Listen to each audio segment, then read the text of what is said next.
Welcome to the Sean Newman Podcast. Tonight I'm joined by Mr. Ambrose Firkus. First off, thanks for coming in. I appreciate it. Pleasure's all mine. Second off, you got one of the coolest names I've ever heard. So where is your family from with the last name Firkus? No, I believe we're Polish. It's actually my grandpa's. It would have been his middle name. Oh, okay. Okay. Middle name. Yeah. Why middle name? Give me a little bit of history here. I don't know the whole history. It was Clifford Ambrose Firkus, and then, it's been Ambrose since. Oh, okay. Oh, Ambrose. You're talking Ambrose. Yeah. I was talking Firkus. Yeah, I believe that's Polish, I think. I'm not 100% sure, but... Oh, okay. Now, you're originally from Irma, correct? Yeah. Can you tell me what it is about the Irma drinking water that just has people left, right, and center, athletes buzzing out of there? Yeah, I had a feeling this was going to come up. No, I think it's we're just constantly playing sports and competing against each other. From the time I was 3 years old, I had friends in the same age group that we constantly, it didn't matter if it was hockey or if it was picking up garbage, it was competition no matter what you were doing. So I think that helped along the way. And then we would just constantly make up games.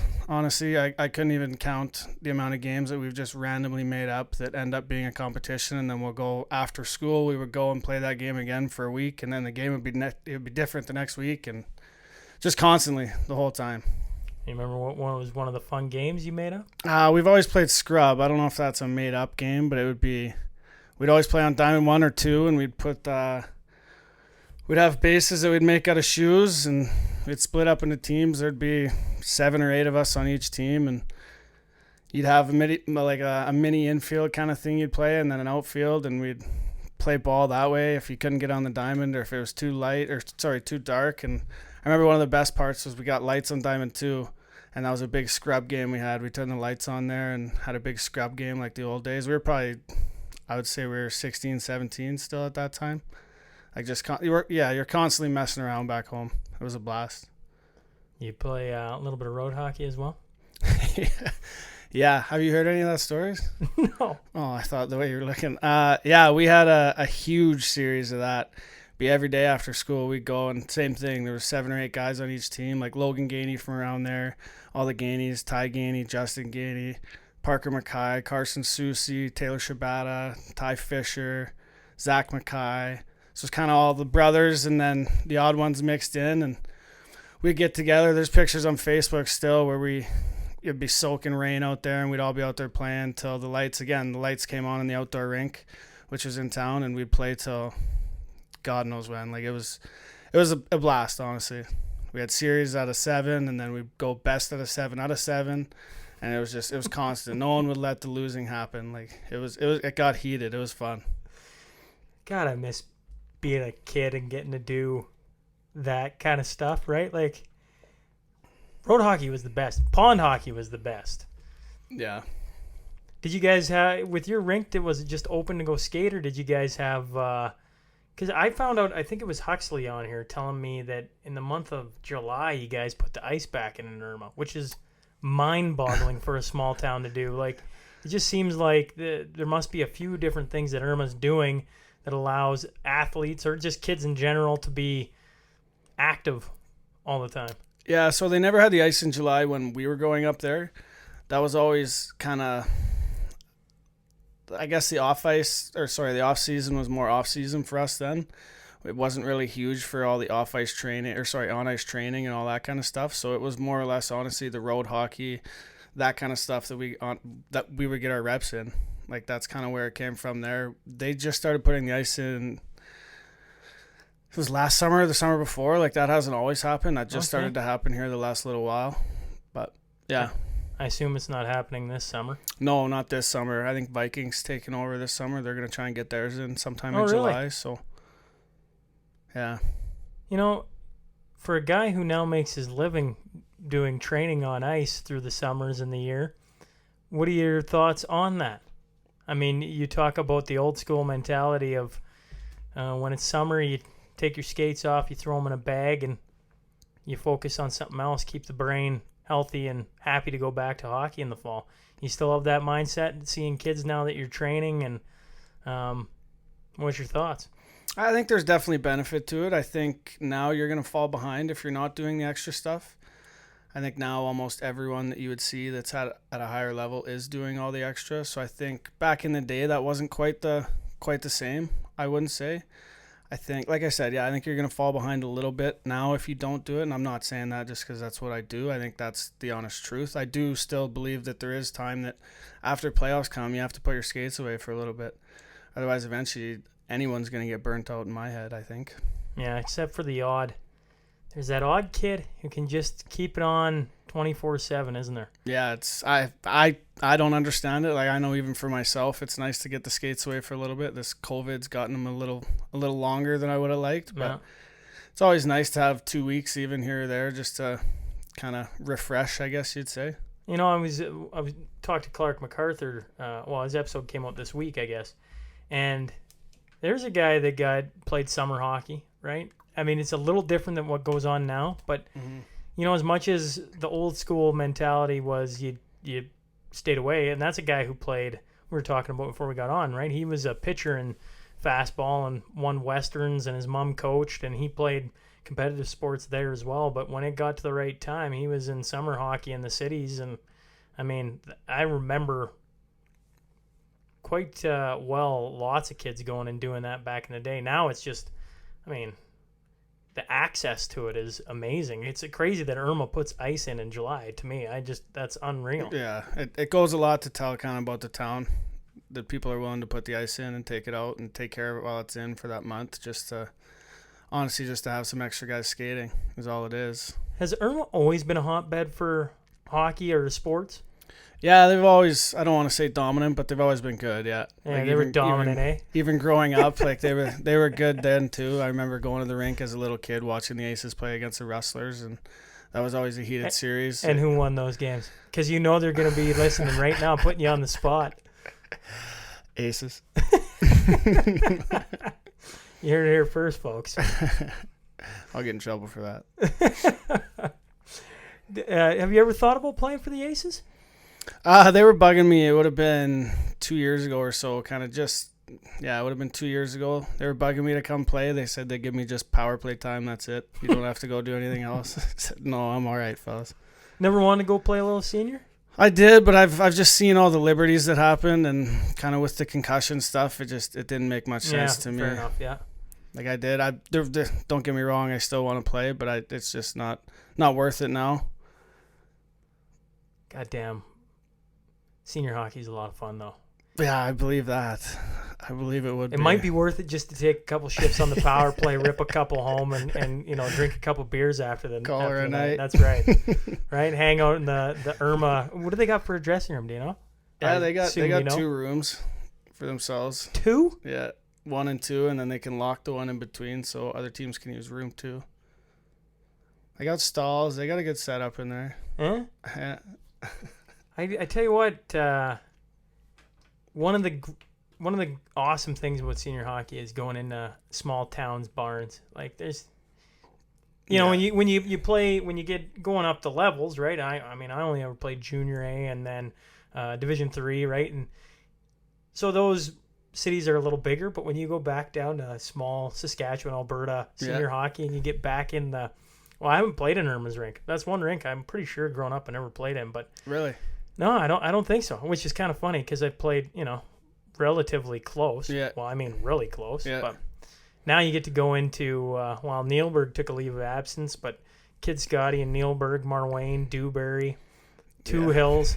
Yeah, Irma's. 2 Hills is freaking ice. Irma's old for sure. How old's the rink? Oh, I have no idea. I wouldn't even be able to guess. What? No. Old? Yeah. Oh, yeah. What style? Is it the big beam dome? Yeah, like the barn looking kind of thing. Yeah. Yeah. It probably came with the rest of them. Yeah, it still has the pillars that go up, like all the way up through the top. Yeah. They found a way to keep that thing from being condemned. Yeah. Yeah, I don't know how. Randy Gainey does a number back home. Well, back in the day, I think it was in the 60s, I want to say. Somebody will quote me on this.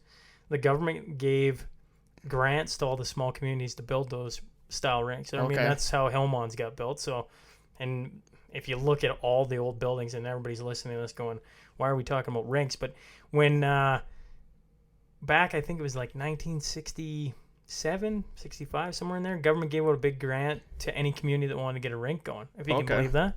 And so that's why all of them are kind of look the same. Like you're walking, oh, this is kind of deja vu.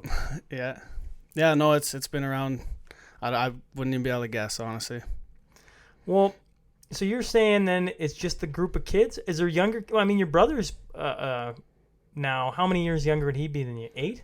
He just turned 16, so I'm 25 now, so yeah. Oh, 9. Yeah. Like, that's a pretty big gap. So obviously the people in Irma are bringing up some talented work ethic, or kids that are talented, and giving them a little bit of work ethic, because he was playing well in Winnipeg. Yeah, there's quite a few. He's down in Moose Jaw, but yeah, like Moose Jaw. Who am I thinking about in Winnipeg? McLennan. Connor. Right. Connor. Yeah, same kind of area, like in Wainwright. It's a little bit different there, a little bit bigger, not quite the small town feel, but very similar. Like there's been athletes out of Wainwright constantly too. Just back home again, like Jagger, he played mini sticks and stuff with us growing up the whole time. Like it was pretty funny actually looking back. I would be the goalie. Be me and Jags against Carson, Susie, Parker, Mackay, and then kind of those guys aren't any slouches whatsoever. Exactly. So he'd be defending them the whole time. So I don't know where his lack of defense comes now, but how many siblings you got? I got 3. You got 3? Yeah. You're the oldest? Yeah. Sister's 23 now. Jagger is 16, and Slade is 14. Sorry. Is he going to be playing here in Lloyd? Slade's 13, sorry. He is going it'll be his second year Bantam this year. So I think the plan will be for him to try out here, yeah. Try out here? Yeah. Well, let's talk about your journey. We've spent an awful lot of time talking about Irma and rinks, and you're a guy that started out in Irma, but I mean, just off the questionnaire, you go from Irma to Wainwright to Lloyd to, you go a lot of different places. And what was your time like in Lloyd to start with? It was pretty interesting. Moved up here at 14 to play Major AAA. Played here 3 years, and then ended up going off to play Junior A out in West Kelowna. And then got traded from there. Would have been my 18-year-old year, kind of around Christmas, right before Christmas. And then I played in Okotoks, so it would have been towards the end of my 19-year-old year, so after Christmas. Well, let's go back to Lloyd for a second. Yeah. Could you not live in Irma and just make the drive? Was that not an option? Then it was mandatory then, because we had practice times. I think it was 3:30 or it's like 3 or 3:30 in the afternoon. So you would have to miss even more school. I'd end up missing my last class every day because I was going to Kid Scotty. So I ended up having to miss that class anyways, but just the travel part, and mom and dad put enough hours on. Yeah. So it worked out better to move up here. Was that hard for your parents to let you move away at 14? It was, honestly. I remember talking to them. We didn't really have any anticipation of me making it coming to camp, and then had a good enough camp and was lucky enough to make the squad. And then it all just kind of hit pretty quick. It was, hey, you got to move up, and it was figure out schools. It was, you got to get going. So it all kind of came pretty quick, honestly, looking back at it. I was just, I got 3 kids, 4 and under, and the wife and I literally just got in this argument. She's from Minnesota, and so she's going, our son is not moving away at 14. And I can't remember who we were talking about. And I said, well, it's a long time off, and it'd have to be, the right kid. He'd have to be, the X, Y, Z. And I mean, and then I'm like, if at 14 he's that good, I'm like, I don't know. I'd have to think about it, right? Yeah. And she was pretty adamant that we were moving wherever he was moving. So when you said that, I'm going like, oh, if she listens to this, she's going to be squirming a little bit. I can just imagine what your parents were doing, even though it's not, what's Irma from here?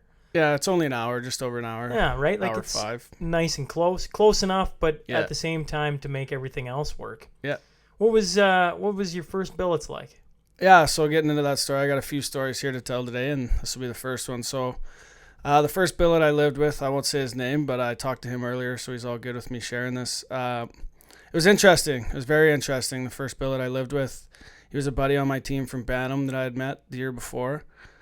We knew everyone on there, knew the family really well, so I ended up moving in with him. And yeah, long story short here, the one night we were sleeping and he ended up sneaking out and ended up actually trying to take his life during that sneak out. And I woke up the next morning, found out that he had ended up actually taking a car, tried to light it on fire and roll the car into the river. And it was pretty tough, like I'm still at the house trying to explain to his parents, like, I don't know where he is. I have no idea.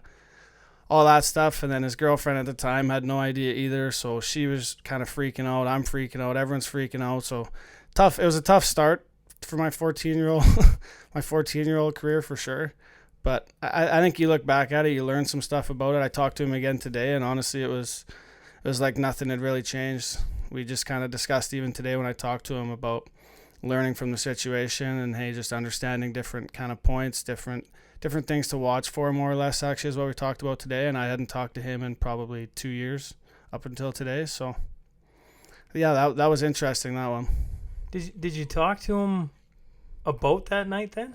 And why he took off? I never did ask him about that. He was in a dark place, so he was kind of going down a bad path a little bit. So I kind of knew the story about it earlier. I didn't get into it too much with him today. I just kind of wanted to reach out and ask if it was okay if I shared it on here. And I said I kind of wanted to tell my story. Is it okay if I tell what happened this night? It's kind of part of the story. If you're okay with it, I'd like to tell it.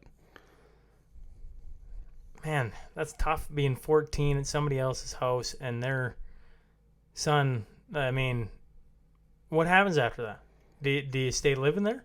Yeah, so I actually ended up moving out. I went and lived with Chris Romanchuk and Ty Carey, who were on the midget team. Lived with them for a little while. Would have been a week or so. Chris was living with his grandparents, so they had 2 billets already. So I had to find somewhere else to live, and actually Brian went and lived with Kenny Morrison. So Kenny Brian, Mo. Yeah, Kenny Mo. Shout out to Kenny Mo. Shout out to Darlene. Oh, she made the best desserts. Oh, yeah? Yeah. Oh, Sean Newman Podcast likes desserts. She was unreal. She was famous for raspberry and ice creams. She'd always make us. How did your guys' teams do those years you played in Lloyd? The first year we were really good. We ended up losing in the league final to Red Deer, who was also really good. They're usually pretty solid. But the next year, we arguably had a better team the next year. We just didn't have those kind of key pieces, so we ended up not going as far. I think we lost to I can't remember who it was. We ended up losing to in the playoffs, but should have never happened. And then the third year, same thing. We had another good team. It just never really clicked 100%, and I think we lost out first or second round. And now, actually, it was first round my third year. We lost to Fort Sask. I can't remember who it was the second year we lost out to, though. What was it like switching schools? You would have went to the comp? Or to so grade 9 is when I moved up here. Oh, so yeah, right. I went to Bishop, right. actually. Jeez. That's freaking young, man. Yeah, I went to Bishop my first year, and then my second, third year, I went to Kid Scotty. You went to Kid Scotty? Yeah. Why Kid Scotty? Alberta curriculum. Oh, I hadn't thought about that. Yeah, so the first year I would have to take the bus. Obviously, living in Lloyd, I took the bus to school. And then actually my first billets, like Jody and Darcy Pollard. Jody was a teacher at Bishop, so it worked out there. It worked out perfectly. The odd day I'd go with him. And then, the next year I just had buddies on the team that I would drive with to school in Kid Scotty because I didn't have my license yet. So made it work. I think it's episode 81 today. And, all the guys I had, there's been tons that are young when they first leave home. And I always think of the school, man. Like, that has to be tough.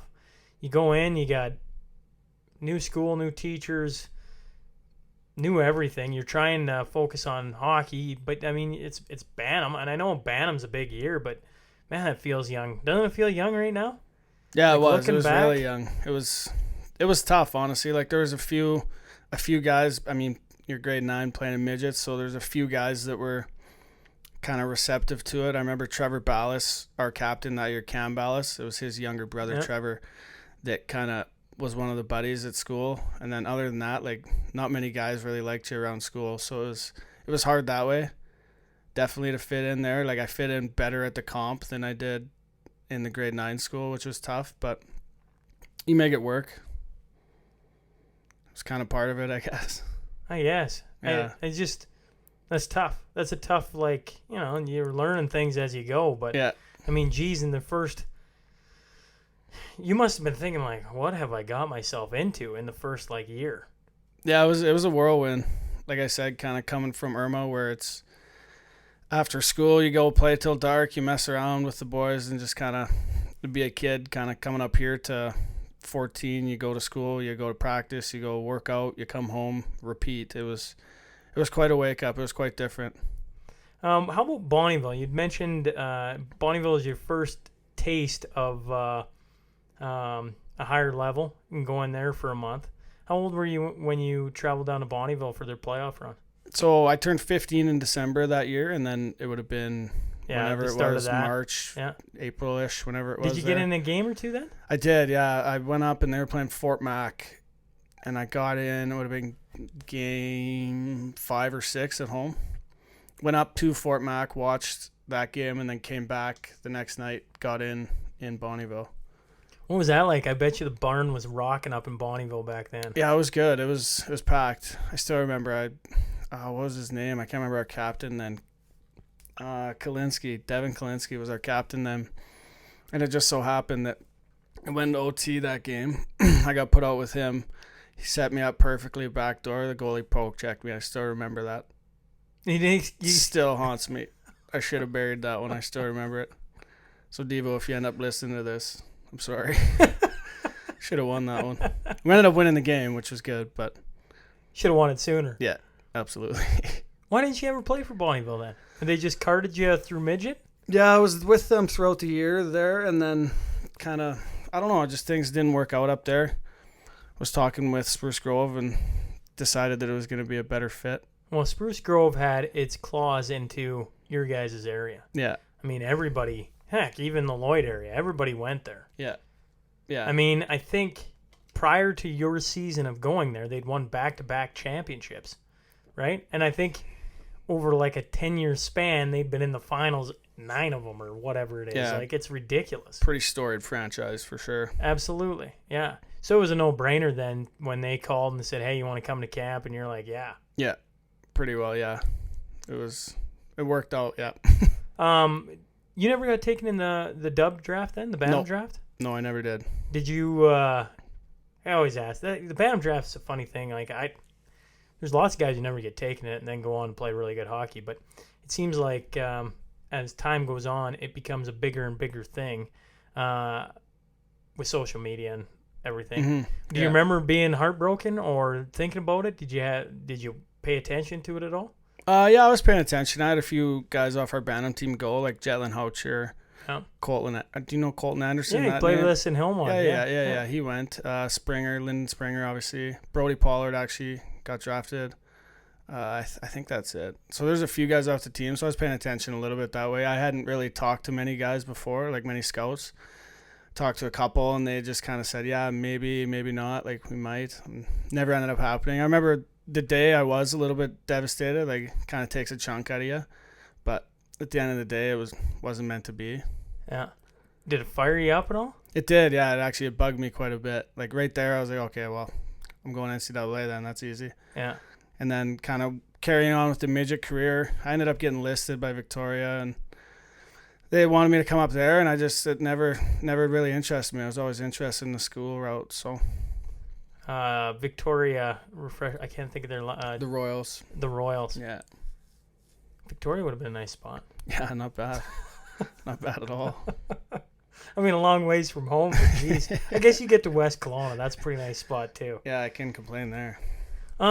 Before we carry on with your hockey, we got to talk about ball for a second here, because, I mean, while you're playing all this hockey, I was saying to you off air, like, grew up playing competitive fastball in town. I was never a baseball guy. My family always played fastball. I had brothers win nationals, get picked up by teams to go to nationals. I myself won Westerns a couple of times. Like, we were ingrained in fastball. And so when I heard you played for Team Canada and won nationals and stuff, maybe we could just talk about that for a few minutes. Yeah, absolutely. So was it all in Irma? Yep, all of it. We won all of our titles with Irma. So it was interesting. We had the same crew kind of from, it would have been 5, 6 years old. Whenever we started, it would have been Mite is what we called it back then. Yeah, I think that's what we called it. Yeah, Mite, and then Squirt, and then I think it went Pee Wee, Bantam, Midget. Yeah. But anyways, yeah. So they'll have those name changed. I'm sure very very shortly. Yeah, it won't be proper. You can't call somebody Squirt. That's no.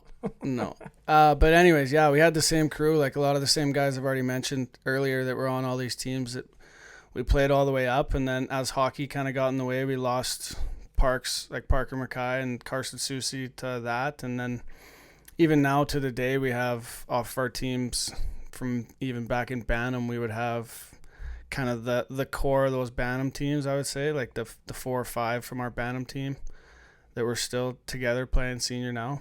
Yeah. So there was Carson Susie and Parker Mackay and all them guys used to play fastball as well growing up. Yeah.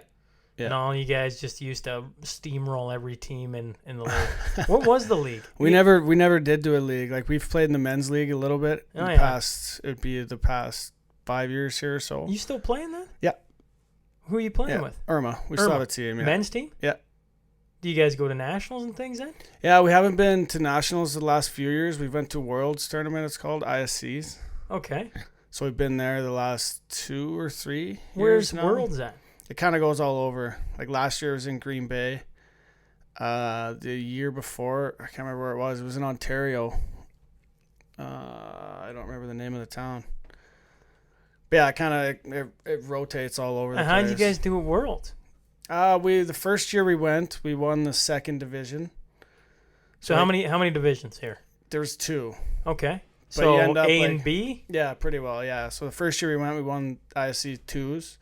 And then last year I didn't end up going. The boys did really well, though. I think we ended up finishing top 20 or something around there. Don't quote me on that. How many teams are we talking? There'd be probably 60-some at least. 60-some? I would say so, yeah. Holy. That might be highballing it. I'm not 100% sure. So many teams as you want from Canada, or do you have to play qualifying? You have to qualify, yeah. So who do you guys got to qualify against? You got to win Canada, or no? We go win your area? There's a tournament in Kelowna that we go to every year. Okay. It's kind of a qualifying tournament, and then from there, if you do well enough and if you want to, you can go to ISCs. So you get the top from everywhere. Like, there's a few teams in the world tournaments that have the top guys from all over the world. That it's really a 4-team tournament. Like, they have sponsorships, and they have like $1 million sponsorships that they pay guys to come from all over. So you have guys from the men's team in Argentina playing with the men's team from New Zealand, Australia. Like, you have the top end, and then kind of from there. And then you got Irma. Yeah, then you got Irma. Just swinging away. Yeah. So you guys just take a bus down there, or do you fly? What do you do? Fly. Yeah. How many days is that? It's a week-long tournament. Starts on a Monday? It starts on Saturday, and then it can go, starts on Sunday, and it can go all the way to the following Sunday. But the way it works out, like, you can go down there and you can end up getting 6, 7, 8 games, or you can play 3. So if you end up losing the wrong ones, you end up dropping down the division, and if you don't win it'd be IC's 2, then you're donezo. Or if you win and continue on into IC 1, like, you end up winning, so you're in the winning bracket, no different than it would be in any other sport. Yeah. You end up losing the wrong game, like, you could get 3 games out of it. So I'm curious now. Grown men flying down to Green Bay, playing a game a day? Yeah. What do you do after the game? I didn't go to Green Bay last year. The boys did, though, and they went to a Packers game. They were all over the place down there. I don't know if I can say on air what they all did, but well, then you're thinking what you're saying what I'm thinking. Yeah. I'm going a game a day with a bunch of grown men. I mean, it'd be like taking your senior hockey team down to a tournament in wherever. I mean, Florida, or I don't know, going over to Europe or something and playing a game a day. Well, the boys are going to play at night. Yeah, right? the boys play. Yeah, they're going to have some fun.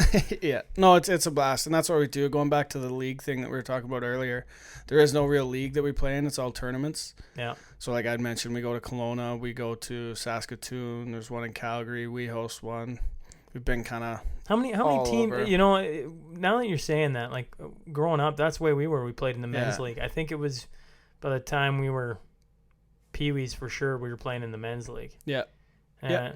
Because there isn't enough teams around to sustain a competitive No. league. So how many teams do you guys see then in Alberta? There's Growing up, I mean. growing up, there was us and Calahoo. And Bluffton had a team, but like it was us and Calahoo, and then now it's us and it used to be the Lloyd Dodgers. Oh yeah. I don't know if you ever heard of them or know of them a Yeah. little bit. And now they're Grand Prairie Pirates, so it's us and them kind of head to head. How you guys make out against them? Well, obviously decent. Honestly, we could play them 10 times and it'd be 5-5. Really? Yeah, like we have some heated games. It gets pretty intense. It's good. It's competitive, really competitive with them. What was playing for your Team Canada like? So that was a blast. That was actually, we had nationals out in Fredericton. It would have been the weekend before tryouts. So we kind of got to know a few of the guys out there just at nationals, and then went to camp, got to know them quite a bit better. So by the time we flew over there, we had from our midget team, or sorry, was it midget or junior? It would have been junior. Our junior team, we had myself, Stephen Norman, Parker Mackay, Carson Susi, Brett Larson, and Taylor Shabata. So 6 of us that went and played on the national team after that. And we had met quite a few guys kind of through the nationals in the past and throughout that we had known enough. So we had quite a tight crew going over there, but it was pretty cool to go over there with 5 guys from your own team. Like we actually went to Argentina, and me, Parker, and Carson were rooming together, so it was pretty cool. What was Argentina like? I wouldn't go there again, honestly. It was kind of dirty. Like it was dirty, a little bit grungy. We didn't get to see many of the actual sites. Like we were there for a reason. Whereas if you talk to the parents, they went out and did all the tours, did all the fun stuff. We kind of were condemned a little bit to our hotel. Guys got sick over there, and it was interesting. How long were you over for? 2 weeks. You went for 2 weeks? Something like that, yeah. How many games did you play there? That's a good question. I don't even remember. There was a round robin, and then we ended up, it rained so hard. We ended up playing Australia to go to the medals, we ended up playing Australia to go to the medal game. We ended up losing to them 3-2. I can't remember how many games we ended up playing. Just amazing ball players? Yeah, it was pretty cool. Like we played Japan, we played all them, so it was interesting. What sticks out about it when you look back at playing the different countries? You know, what was the best team? Who was the best team first off?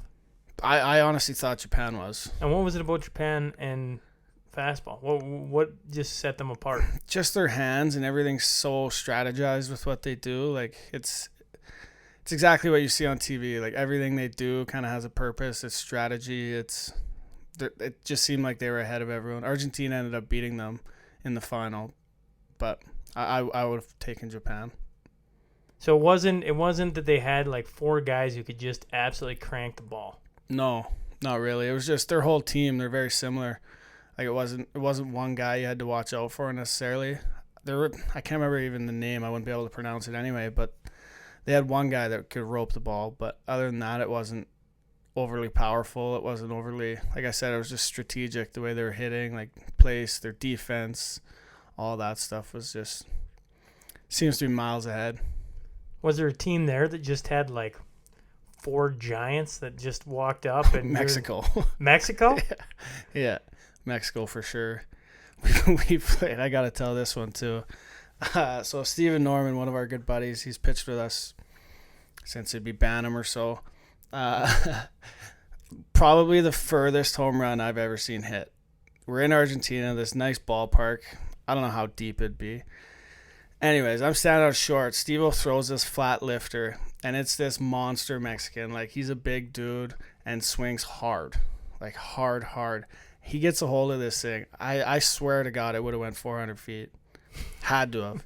And he turns around, like if you can picture it, he's throwing, finishes his pitch, turns around and yells up. Our whole infield looks at him. We're like, yeah, that's way up. Like that's not coming back. It's still a joke. We bug him about it all the time. Still, that I still don't think I've seen a further home run hit. Yeah, that ball's gone. Yeah, that's that one's gone. It was funny. It was a good story. Did you obviously got to wear the maple leaf there? Yeah, we did. It was unbelievable. Keep that? You got that hanging on the wall somewhere? Yeah, it is. It's on the wall downstairs, actually. That's one thing, in my life. It'd be cool to wear the leaf. Whether it's hockey, ball, croquet. I don't care, right? If I could find a way. Yeah.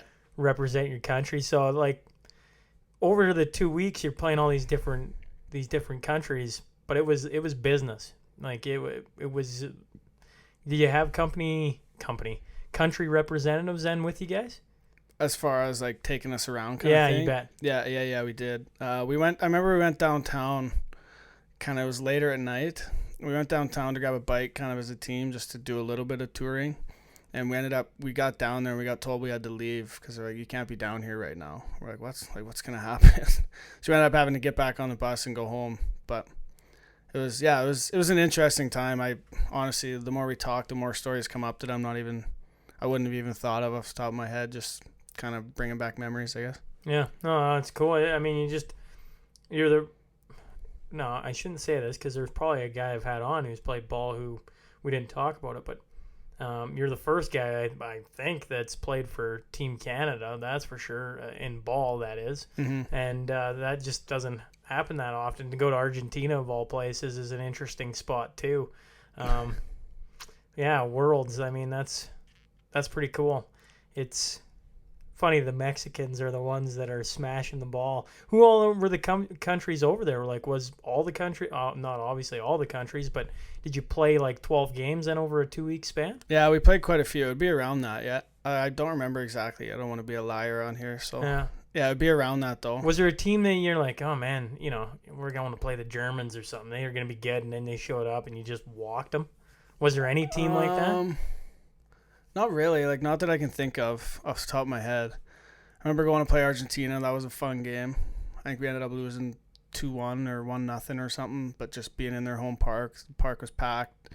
What do you mean? How packed? Are we talking 1,000 people? Are we talking 300? There would have been 5,000 or so. 5,000 for a fastball game. It was packed. Like, and they're playing music the whole time. Everyone's dancing. Like, it was good. It was a lot of fun. That's a ballpark number. Like, it'd be around that though. Yeah, but still, that's cool. I mean, how many games did you play fastball where there was, parents? Yeah, right? Like, yeah. I mean, and grandparents. Yeah. Let's talk about Spruce Grove. So you're playing hockey.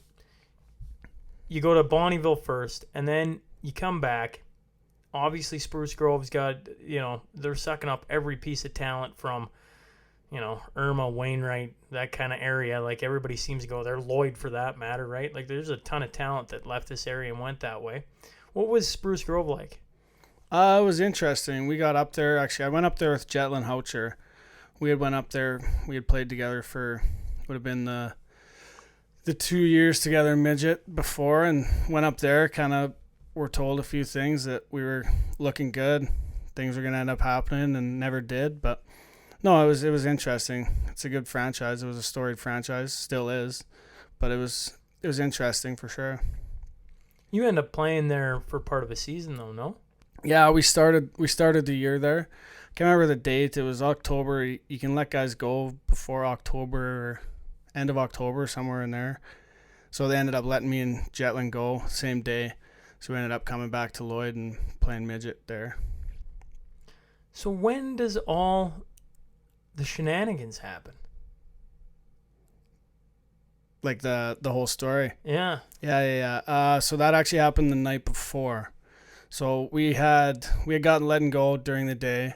Me and Jet both the same time. I had actually switched billets because I was allergic to cats. So I'll start this over. Went up there, moved in with a family up there. Ended up having to switch because I was allergic to cats. So this other dad, single dad, or single man, I guess I should say. He'd already had 3 billets in the house at the time. So we thought it was all good. They sent me there just to live there for the meantime. Kind of, I'd been there for a week or so. Yeah. They had sent me there just until what they had said was found me another billet. Ended up getting let go, like I had said. So was there. We obviously the night of getting let go, you're gonna have a few pints. So we had a few drinks and stuff that night, and then ended up. He knew the assistant coach, Jay Ringrose. He knew him, so he had told me that he had some insight onto what kind of was going on with Spruce and their story of why I was getting let go and all this stuff. He said he had some kind of background info. So we ended up playing cards, whatever, having a few drinks. Ended up upstairs. He ended up asking me to go to his room. Myself being 16, whatever I was at the time. Yeah, sure, whatever. Yeah, let's do it. So went in there, ended up drinking another bottle. He ended up trying to molest me. Wouldn't let me leave the room. So long story short, I don't know how detailed I need to get, but so ended up happening there. I ended up dodging. Finally, he wouldn't let me out of the room. I dodged him, pushed him off, ran downstairs to my buddy who was down there on the team, and he was big into the garage band where you can make your own music.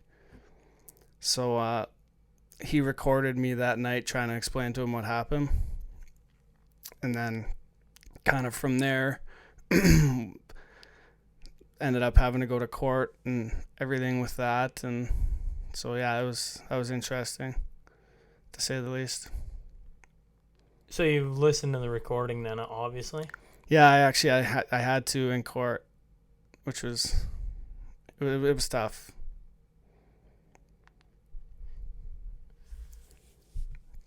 I don't want to pry. No, please do. I'm here to tell it.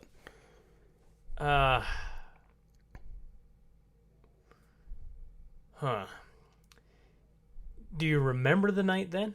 I do actually, yeah. Like up until I can remember we were playing sociables downstairs. And for those of you that don't know sociables, you grab a card out of the deck and each card will have rules, right? So he was putting different rules in that at the time we thought were kind of funny. Like it was just us. There was 5 of us downstairs. He wanted to come down. He ended up actually like put rules in where like you'd have to take pieces of clothing off and all this weird shit. So, or sorry, I shouldn't say that, but you can swear. It's not a big deal. I'll get scolded by my mother. Yeah. That's about it. Sorry, Mom. So looking back at it, like there's a lot of telltale signs. But at the time, you just you're heartbroken. You don't know what's going on.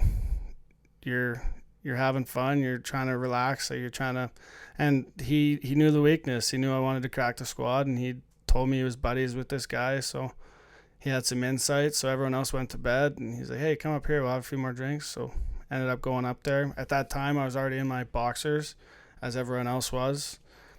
Like just weird stuff like that. Like it was just, yeah. Like looking back, there's definitely signs to it, but like you said, kind of in the moment, you don't know what to do. You're just having fun with it.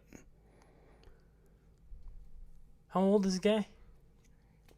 I don't know. He would have been 30-ish, like 35-ish, around that ballpark. School teacher. Really? At one of the schools. Yeah, he was a hockey coach too. Your parents just want to kill him? Yeah, that was one of the toughest parts, because you have to go through all the court hearings and all the testify and all that stuff. Like, so we one of the times that we went to testify and tell my story, and he kind of tells his side. We walked into the courtroom and we're sitting there, and the doors were shut, so you couldn't get in yet. So we're sitting on the one side over here. He's walking in through the door here, and you can't get into the doors yet. So he's got his lawyer and his whatever it was, sister, girlfriend, whatever you want to call her. They were all standing here. We're sitting here, and Mom got up and went over to him and started screaming at him. And again, like I can't blame her. I can't blame anything that they would. I couldn't imagine. Like looking back at it now, it's I couldn't imagine what they had to go through it all.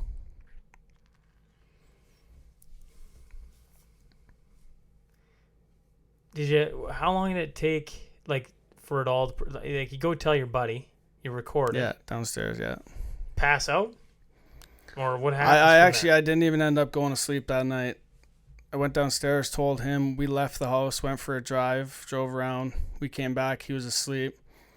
So we went to bed. We went downstairs. We just bullshitted till the morning. We got up. Well, I guess you can't even call it got up.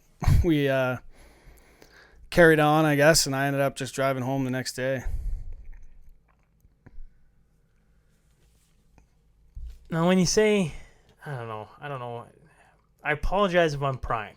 I want to say that 10 times over. I want you to. I want to be able to tell this story. So, like, when you say molest, do you mean like touching you molest, or just wouldn't let you leave the room? So both. Like, we were on the bed talking. He ended up, we were sitting kind of side by side on the bed almost.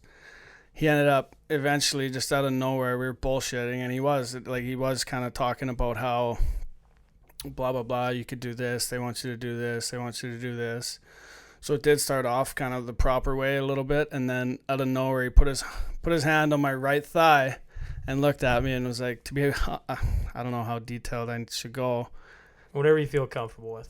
So yeah, he puts his hand on my thigh and kind of started to slide it up and looks at me and says, to be 100% honest, I want to blow you right now.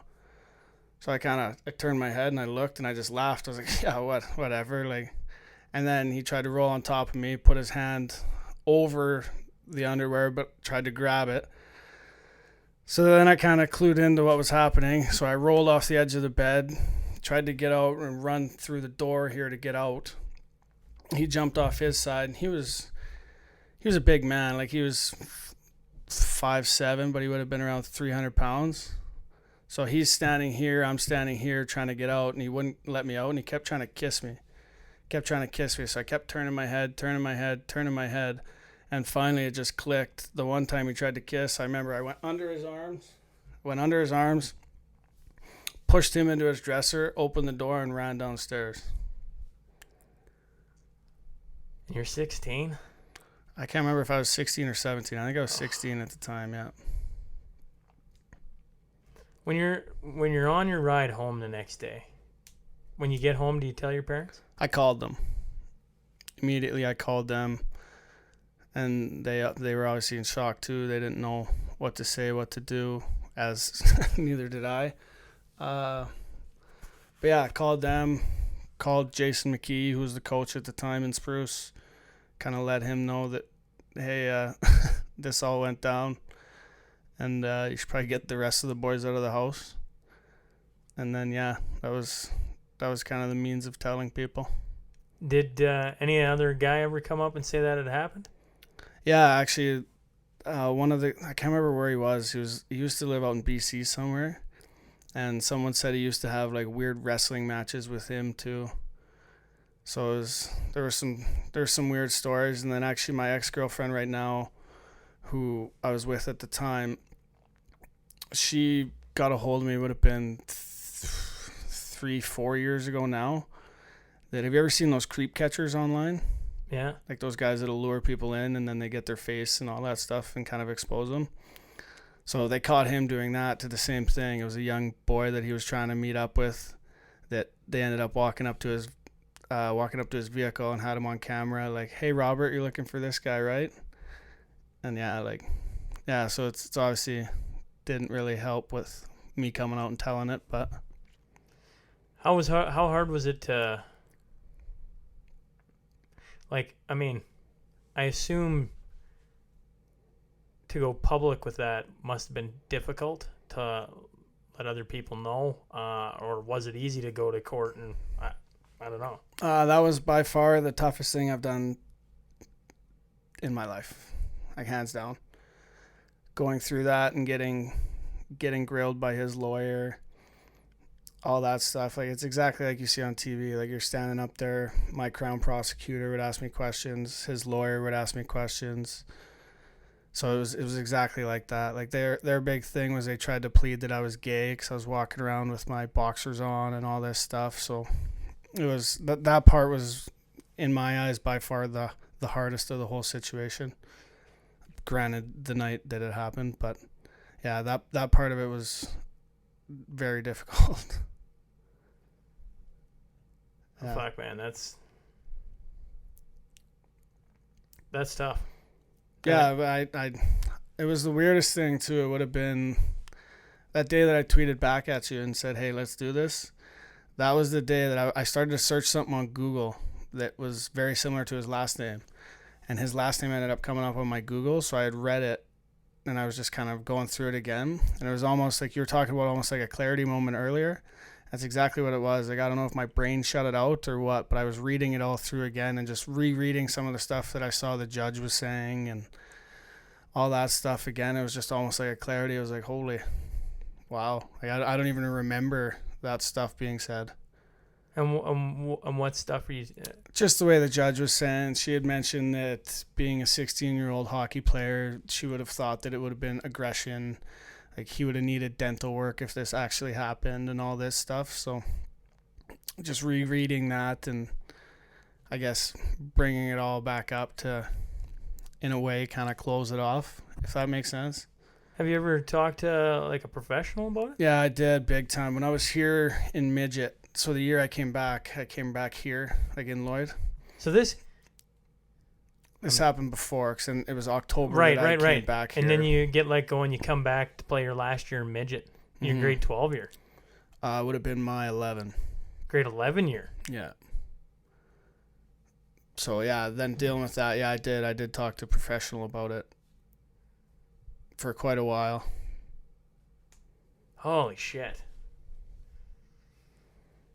That's enough to make your skin crawl.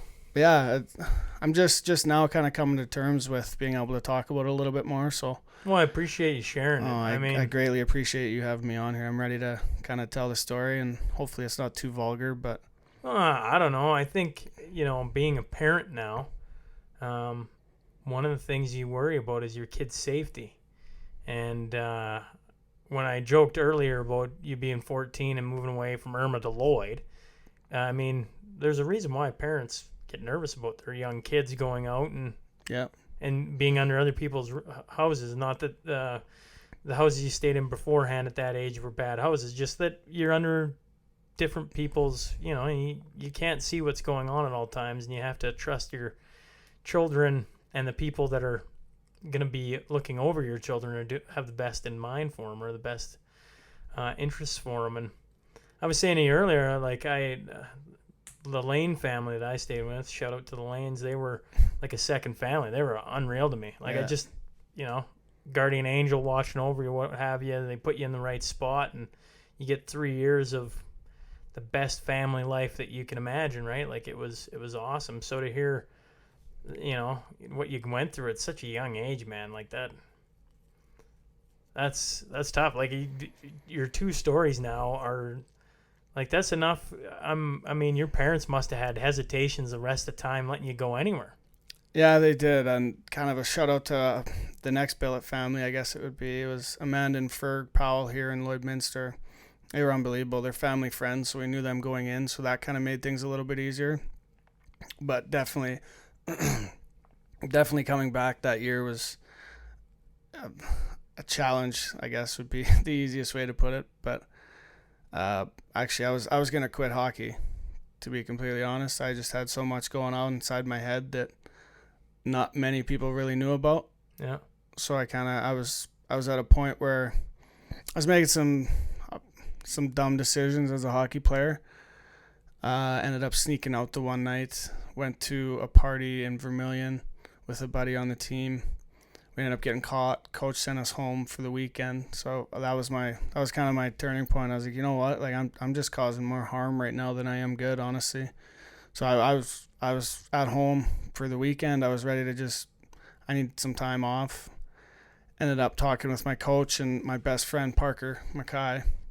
Ended up moving back to Lloyd with Ferg and Amanda Powell, and then Parker actually moved in with me there and kind of helped me through the situation the best he could.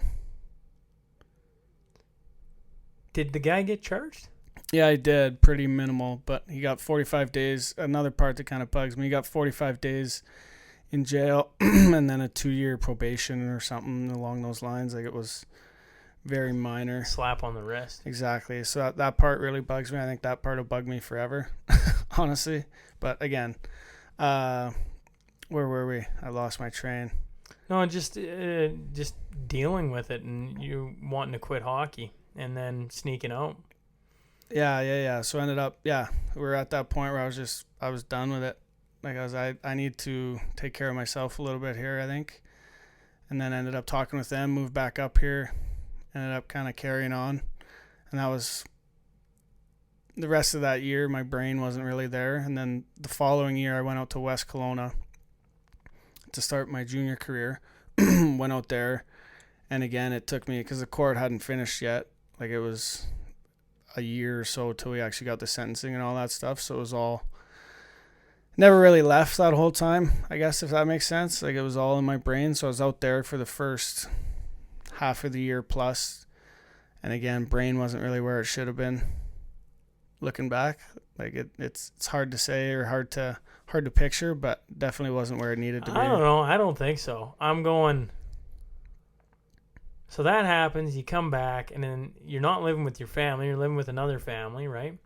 And then to go to West Kelowna, the first thing, like, man, I would have wanted locks on my door almost, right? Like, yeah, it was uncomfortable. It had to, like, going into somebody's, if you've never lived in a billet house or under somebody else's rules, the first, like, I don't know, for different people it's a different amount of time, but for the first week for sure, yeah, it's a feeling out process. Yeah, there is a nervous energy in you that you just, even with the best houses, you just, like, you're feeling it out. Yeah, you have to, right? Because you don't know how, and every month that goes on, and even in the best ones, you get a little more comfortable, but it still isn't your parents. No, exactly. So I mean, in your case, to have you, your head isn't in it or is on different things, fuck, that makes complete sense to me.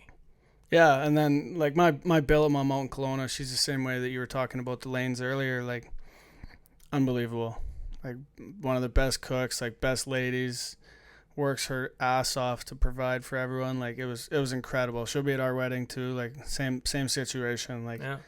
It was that angel that you're talking about. But yeah, there was a lot of devils before you got the angel, for sure. What was West Kelowna like? Let's be honest, Kelowna had to have been half decent. I mean, if you're gonna pick a spot out in BC, Kelowna is maybe the spot. Yeah, it was incredible, honestly. Like, the guys out there were really good. The team was good. We were good. Coach was good. Everything out there was a good setup. Honestly, I wouldn't be able to pick a bad thing about it. How'd you guys do? Like, were you? Oh man, that is some neck cracking. Got to do that still from my head. Oh yeah. From the concussion. Yeah, it's still, I never was able to before, but now I can. I don't know. It's like a relief almost. What was it, a bad hit? No, it was in ball. It was in nationals. That's how you got your concussion. Yeah. Yeah, we hosted nationals in 2014. In Irma. Yeah. And what the hell happened?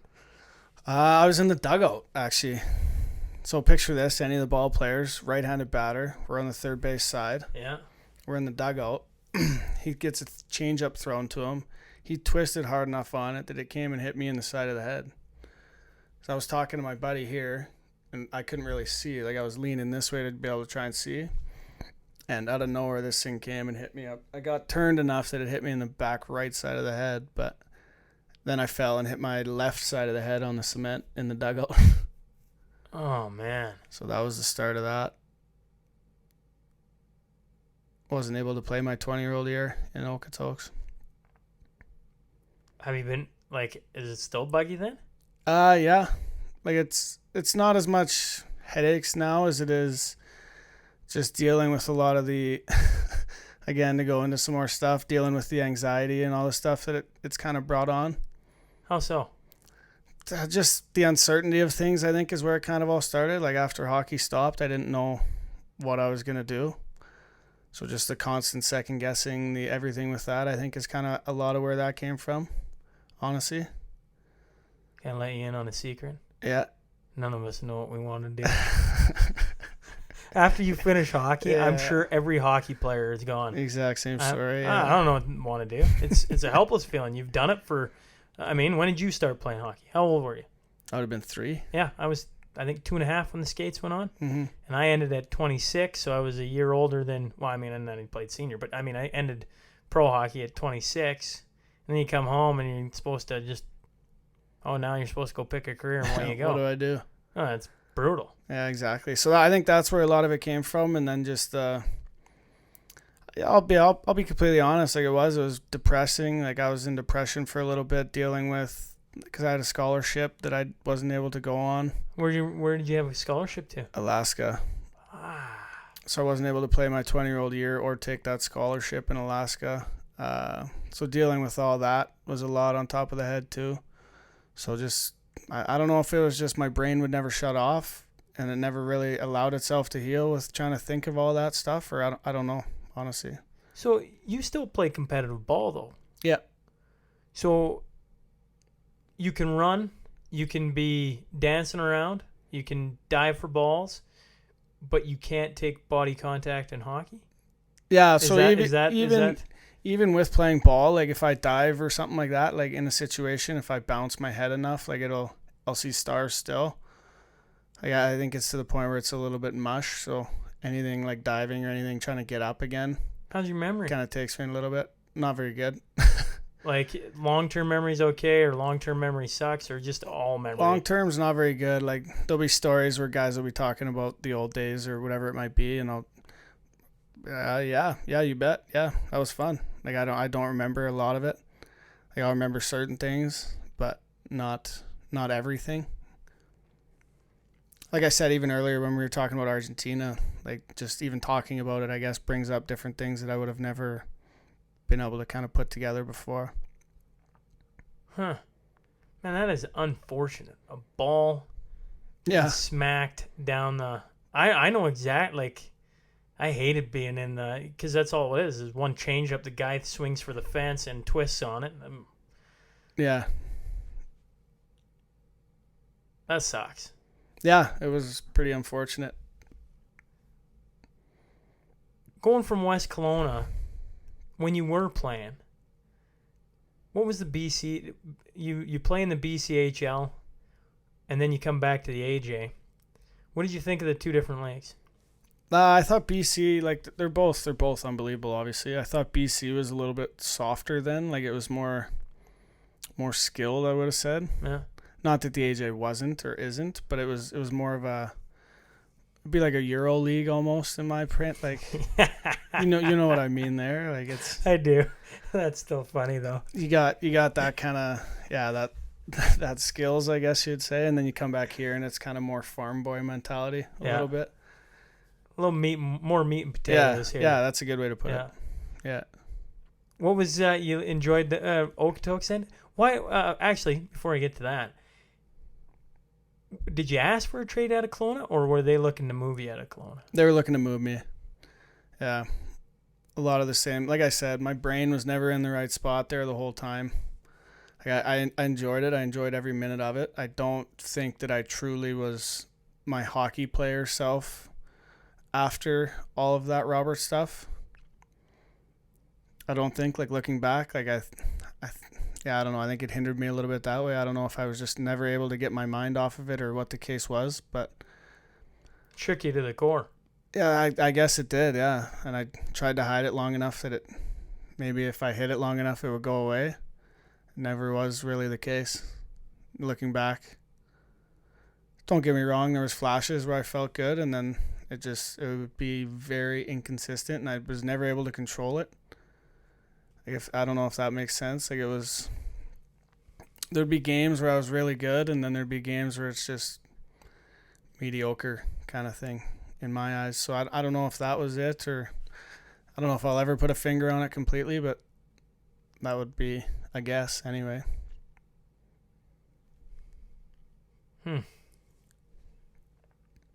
But anyways, yeah, they wanted to move me, so I went to Okotoks. Went there. We ended up losing in the first round to Olds, which we never should have done. We had a good team in Okotoks, but ended up losing first round there. And then, yeah, that summer was the concussion. You got me thinking back to this Robert guy again. Yep. I'm trying to put myself, and I hate to bring it back up again. I know you good. don't like talking, or not good. talking about it, but was it the fear that stuck with you, like of what he was trying to do? Like, was it just like that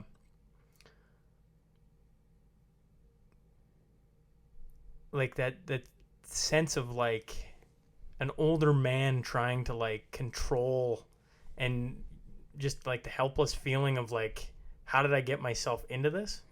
Yeah, there's a ton of that. Like a lot of the fear situation that you're talking about, and there's a lot of regrets. Like, what are you doing going there? What are you doing in this situation? So you're hard like, on yourself. Yeah, big time. And then, honestly, a lot of it was shame too. Like you hear about all these guys kind of coming out with their story, and that's a lot of it too. Is you don't want to seem, I guess the right word would be, you don't want to seem weak coming out with it.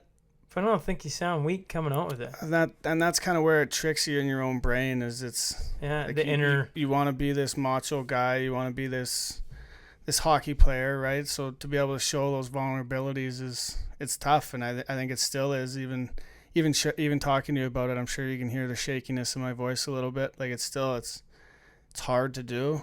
I don't think it'll ever be easy, but I think it's a good spot to start. Like it's time it comes out. It's eaten at me long enough, and hopefully this is the part that just kind of shuts that door. Well, once again, I'll say it again. I appreciate you talking about it. I listened to you, and man, I just it's I can't imagine being in that situation and how I would deal with it. But at 16, 15, 16? 16. 16? Yeah, at least. Like, I just see 16-year-olds right now, and I'm 34. 16-year-old isn't getting around me if I don't want them to get around me. I guess that's the way if I put myself in, like a situation where you're trying to wrestle a 16-year-old. How many 16-year-olds do you know that can outmaneuver a 34-year-old? Oh, and that's kind of where I had mentioned earlier. Like he wasn't a tall guy by any means. Like he would have been 5'6" ish, 5'7", but he was 300 pounds. He was a big dude. Makes me sick to my stomach, and I know it wasn't. Guys like that. I know some people that out in the old farms. We'd have them dispatched awfully quick. We have quite a few people that have brought that up that I've talked to, whether their kids have told them their story or whatever the case may be, that have came up and offered that. Yeah, well, I mean, once again, I appreciate you telling. I think it's a good thing for parents and kids. Kids to hear that are going to go off at a young age. You gotta take care of yourself. You gotta use your brain. You gotta think about every situation you're putting yourself in, whether you're 16 or you're 40. Right? Like there's some not good people out there in the world. Yeah, there is. And I think a lot of it too is, for me, myself, just kind of understanding that I needed to take care of myself. Like if that makes much sense here, I'll kind of go into that a little bit more. But just going back to where my brain is I don't want to sound kind of conceited, but I was one of the better guys. So it was something that I kind of always just tried to shrug off. It was always, here, like, let's go do this. We'll do this. I'll do this, like on the ice, if that makes sense. Yeah. So I was almost trying to overcompensate. Like I was never, I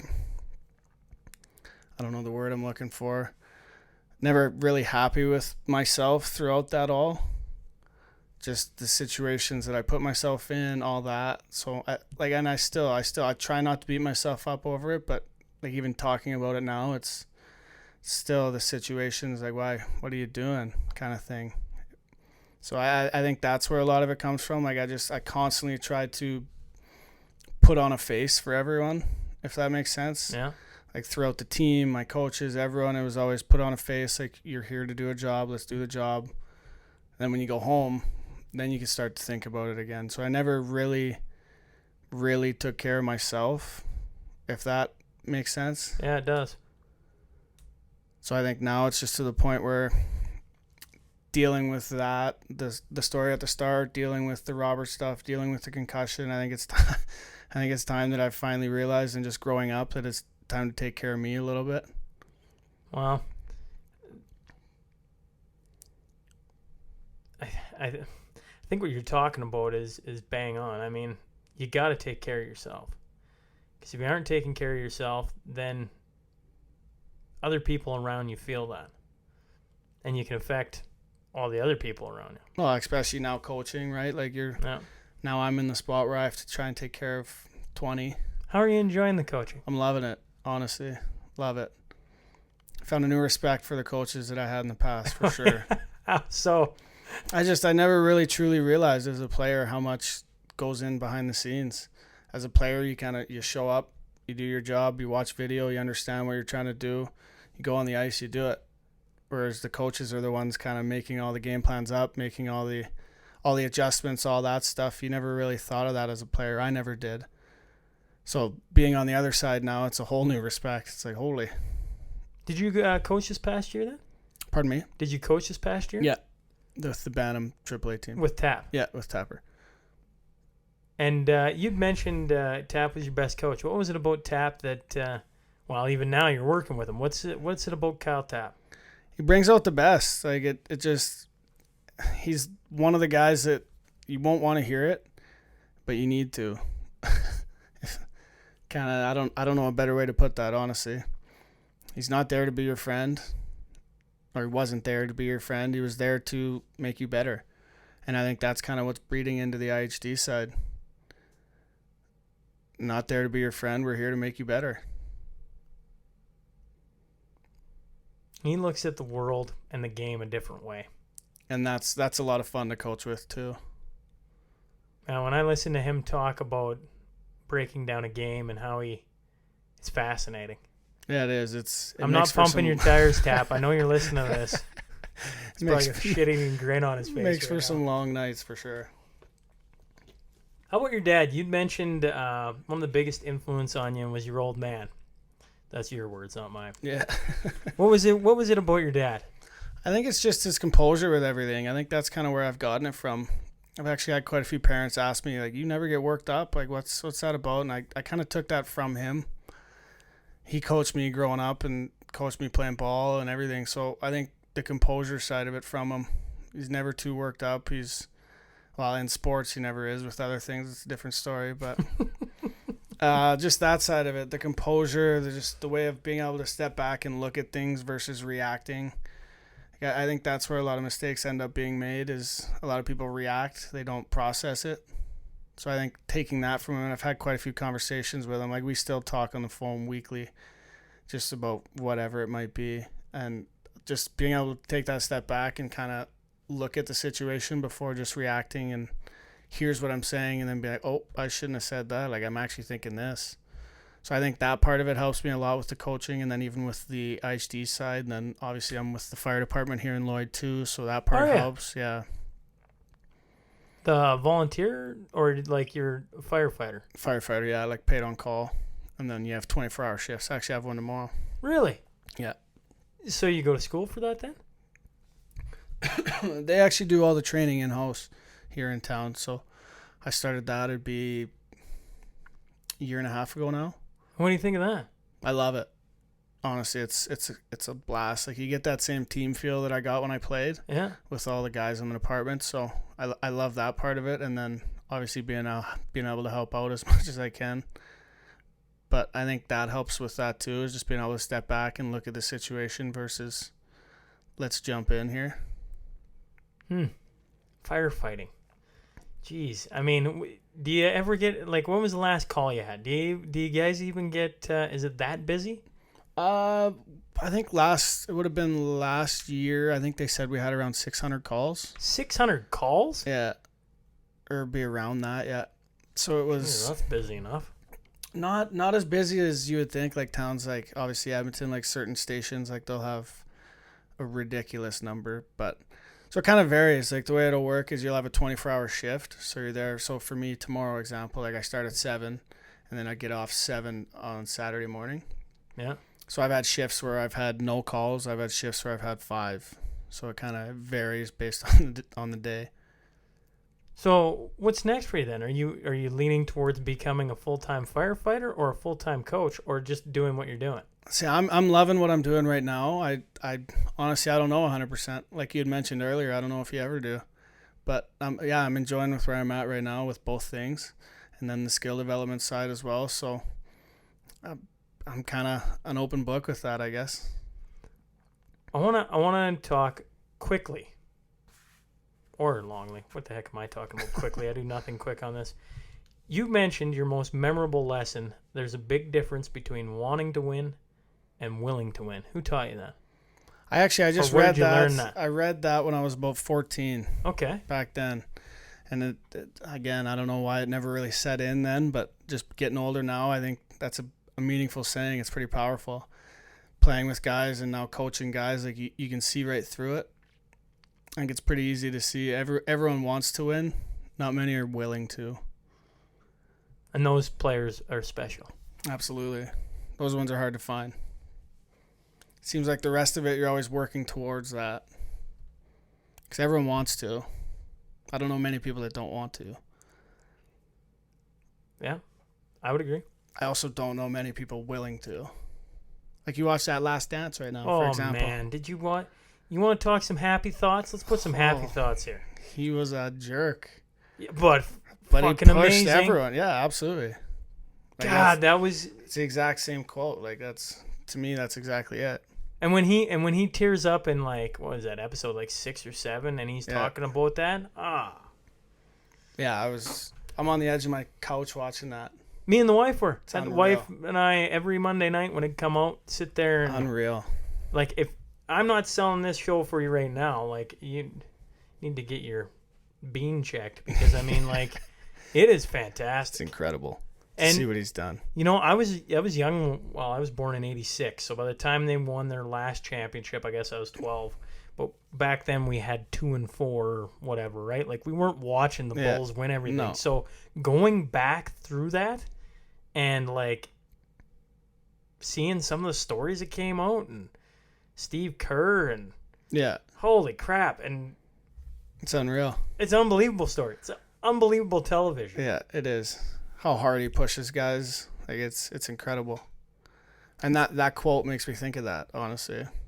Can you imagine being Krause, the GM, and breaking that team up and not letting them go for a 7? I don't even want to get into it. That bugs me, and I had nothing to do with it.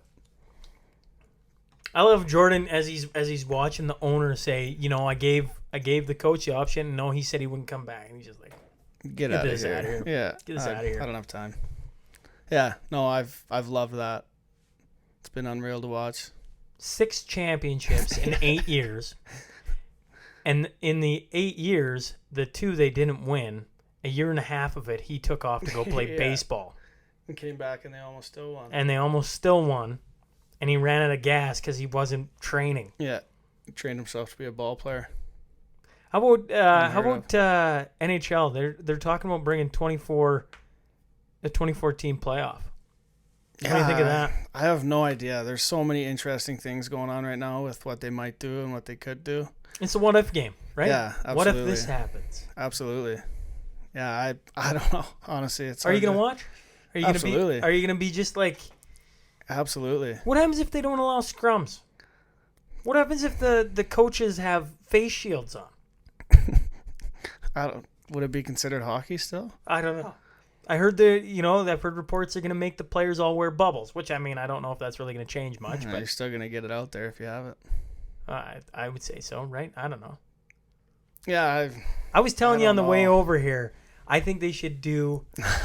They get no matter what they do this year. There's going to be an asterisk. Can we agree on that? Yeah. No matter what they do at this point, Yeah. even if they're all best of 7, somebody's going to be peed off because Boston ain't going to win, and they were the top team, and they were favored, and blah blah blah blah. So you're going to have an asterisk beside it anyway. So why not have some fun with it? Imagine if you could just like for a second not think about the money, and you could just like, I don't know, have it World Junior style, have them in pools, and you play a round robin, and then you go on to a tournament bracket. That's one I shout out to Kurt Price. Kurt Price had brought that one up when we did that round table with him and Bucky, and I was like, geez, that ain't a bad idea. yeah.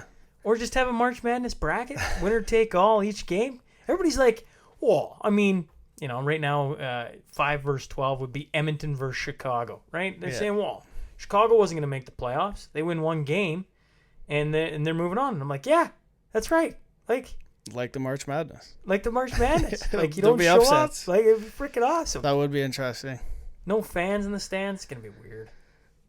That would be so hard to play in. Yeah. It'd be so quiet. Especially so dead. playoffs. Like There's no momentum swings. But in fairness, when they go over and play in the Olympics, maybe the Olympics isn't a good.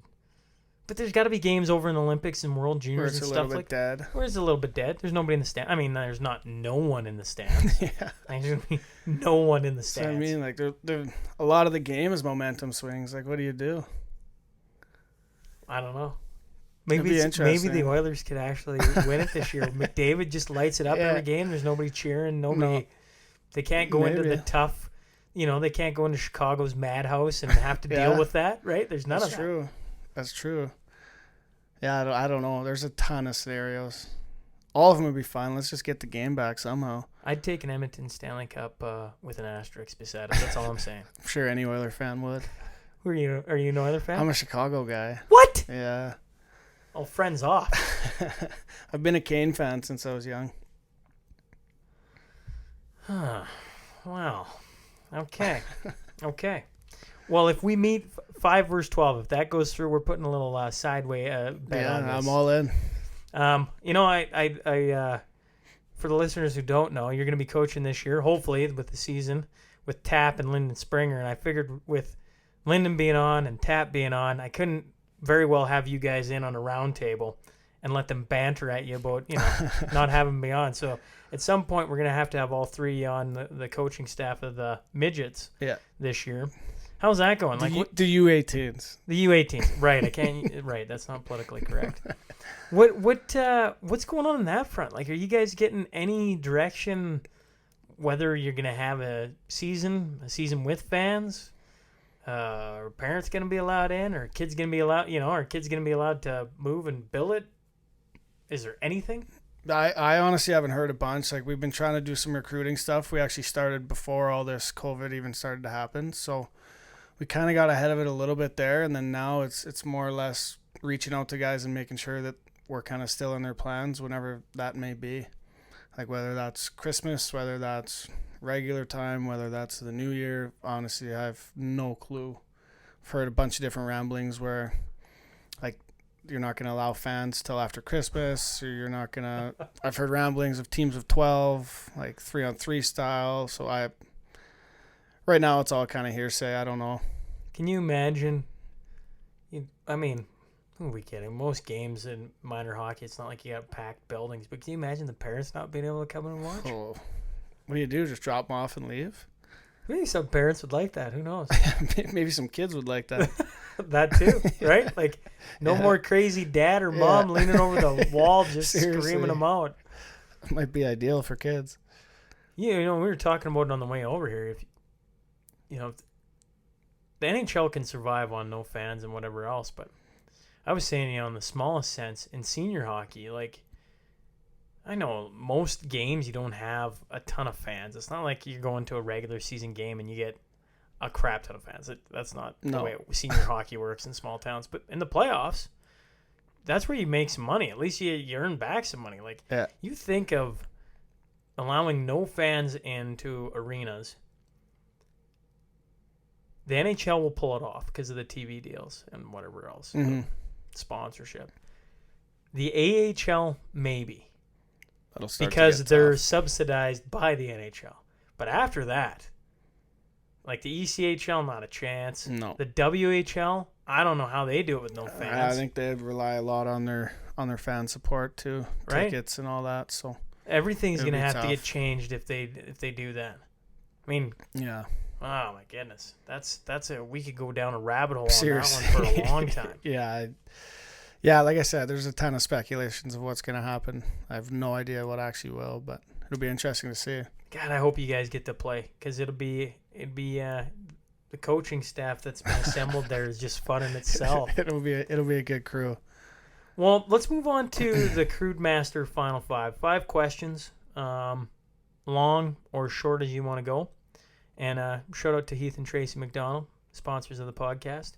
So, if you could pick your line mates, anybody, who would you take? Like in the pros or anywhere? Yeah, anywhere. Wow, I feel like I got to go with Patty Kane. We're going to need a goal scorer, too. Give us Ovi. Ovi, Kane, Firkus. Yeah. Line off. Yeah. I like it. I like it.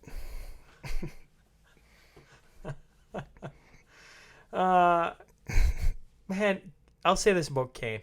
I'll say this about Chicago. I've watched them twice live. Back once when, I think it was the year they won in Tampa Bay. They were playing, it was close to when they won.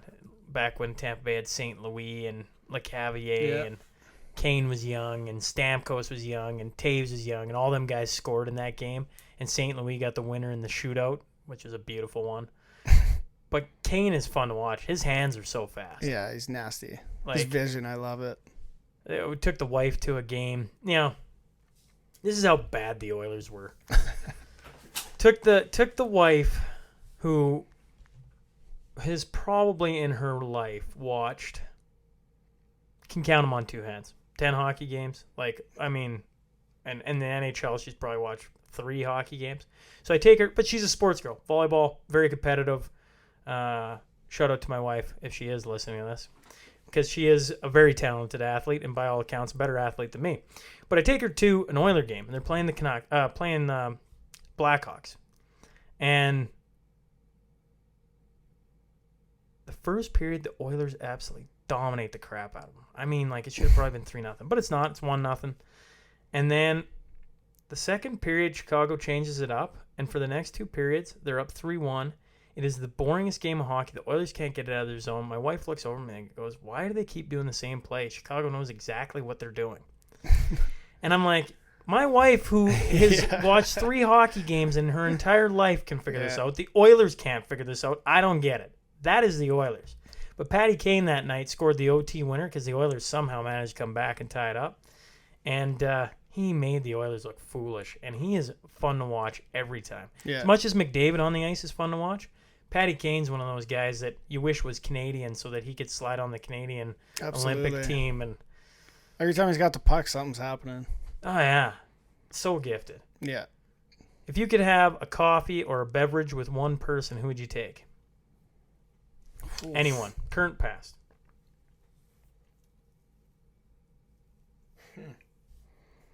That's going to make me think.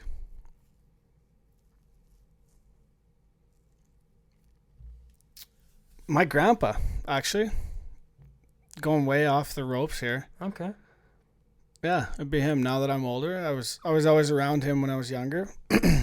My old man was gone a lot with work, so I was around him a lot when I was younger. Never really got to when I was older, so I would be interested to sit down with him.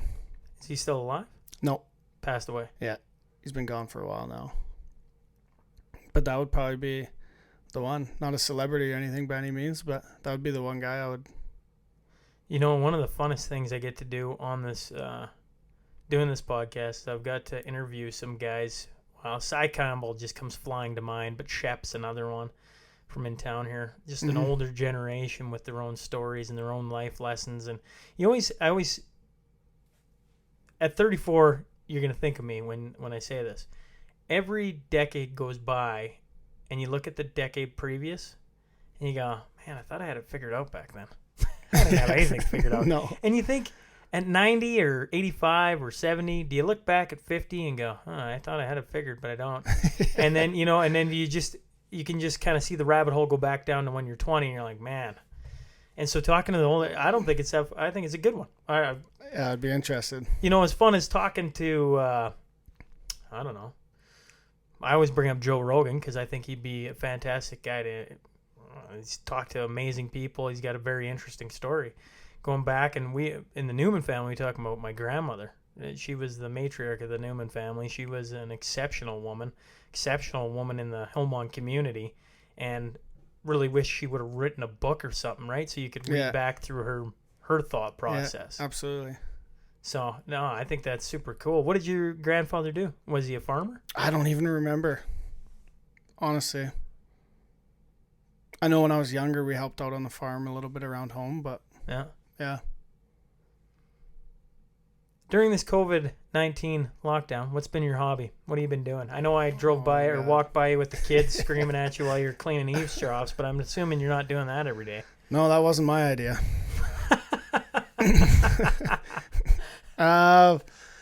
Not much, honestly. It's been with the fire department whenever that happens with fires, and then simply Netflixing.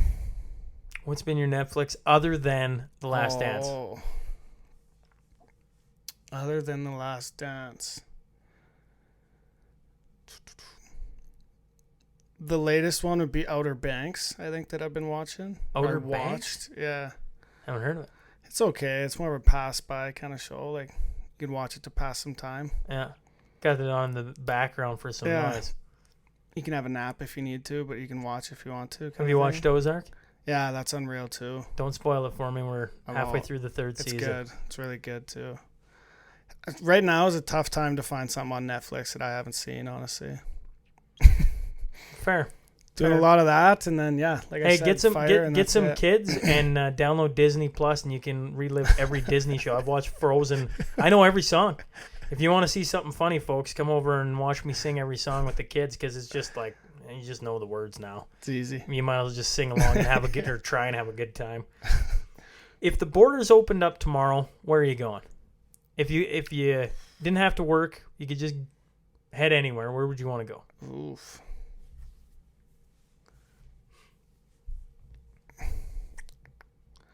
Somewhere hot on a golf trip.